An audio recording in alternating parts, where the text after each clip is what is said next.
All right, fellas, we're gonna walk down here. We're gonna talk about something. We finished up KTC down here, and we had a vehicle bailout station, bounding from cars to cars, taking some shots at steel, and the elusive height of a boar plagues us all from time to time, especially in and around vehicles where we see what we want to shoot, and we throw our carbine up in presentation, and we start to lose where that muzzle actually is, and we start skipping them off the hood, we skip them off the roof, or door panels. If we zoom around to this side, this is just one of the scenarios. So guys were doing a great job with standoff. They weren't on the vehicle. They weren't even posted up to it, really. They'd drop down to a knee and they'd use this kind of like engine block as cover, and they'd lean up and take a shot. Ting, nothing would happen. They just kept shooting over and over and over. And it's because they're chewing all into this the entire time.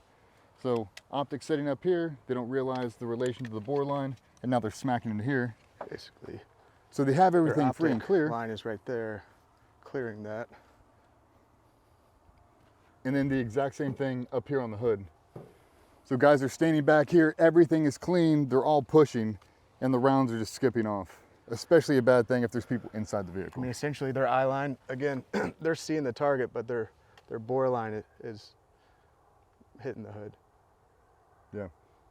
I mean, even when guys were coming back here, I mean, we had guys pop a couple in the trunk, a couple down the sides, a few taillights that were skimming. I mean, we had steel going down this long side. So guys are switching shoulders, taking a couple shots and rolling that carbine over on its side. Just being aware where that is the entire time, especially, you know, we talk about realistic scenarios. Like, you got somebody who's down inside the vehicle, you guys are bailing out, you guys are all taking shots, there's still people in that vehicle, and now we're actually sending rounds back into the vehicle, unbeknownst to us. That's never a fucking good thing. We gotta be accountable. So yeah, it's just one more reason to really understand that height of a bore and how important that is to manipulating carbines in time and space. Understand that offset that you have to do, especially shooting either from cover, thing like that. That was one good thing I saw. Not too many dudes.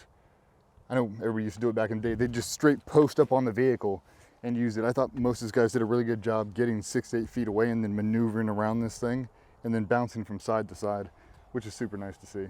Because cars attract bullets. For sure, man. And just Can you explain why you want to be a little bit further from behind a vehicle versus butt up on it? Well, I mean, you just saw it. Like, rounds skip right through them. So it's like giving that thing a little bit of standoff to try to deflect, but just Maneuverability too. yeah, like that way you don't get being stuck. leaned over like this, nice. Having offset and being able to move quicker. Be able to change elevation. Like, to me, it's no different than doing a sight in. Like, I get locked into that position and I am a static fucking target. That's all I'm doing. Vice now, just even those subtle movements, like just that elevation change 6 to 8 inches, shifting over, using cover, doing a reload. Because guys will, man, they'll get caught up in that fucker and they'll start reloading and standing up. Like, that is the bullet magnet, and that is where they are shooting from. So yeah, just not being static. Yeah, I thought the guys did a great job. But, I mean, we had quite a few of them smack the fucking vehicles. We're like, height over bore. Stop shooting my goddamn car. Yeah, man. Poor Jared Tapper's got to drive this thing to fucking work on Monday. Fucking Mazda protege. All right, fellas. Appreciate you guys. Talk soon.